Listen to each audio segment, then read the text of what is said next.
Hello అండి, అందరికీ నమస్తే. Welcome back to my channel.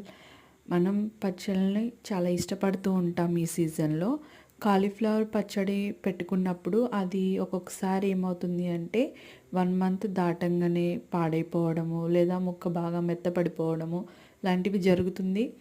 పర్ఫెక్ట్గా మంచి టేస్ట్తో ఎక్కువ కాలం నిల్వ ఉండాలంటే కాలీఫ్లవర్ పచ్చడిని ఎలా పెట్టుకోవాలో నేను షార్ట్ చేశాను. ఆ షార్ట్ వీడియో లింక్ నేను మన స్క్రీన్ పైన ఛానల్ లోగో కనపడుతుంది కదా, దాని కింద ఒక యారో మార్క్ ఇచ్చేసి ఒక టైటిల్ కనపడుతుంది. టైటిల్ని క్లిక్ చేయగానే డైరెక్ట్గా 60 సెకండ్స్ ఉన్న cauliflower full process short open అవుతుంది. అక్కడ మీరు చూసేయచ్చు.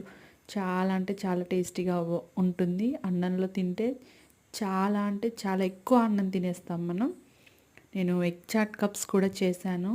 ఒకసారి ఎగ్ చాట్ కప్స్ అని సెర్చ్ చేయండి. ఈ సంక్రాంతికి పిల్లలకి the best and healthy snack అది. Thanks for watching.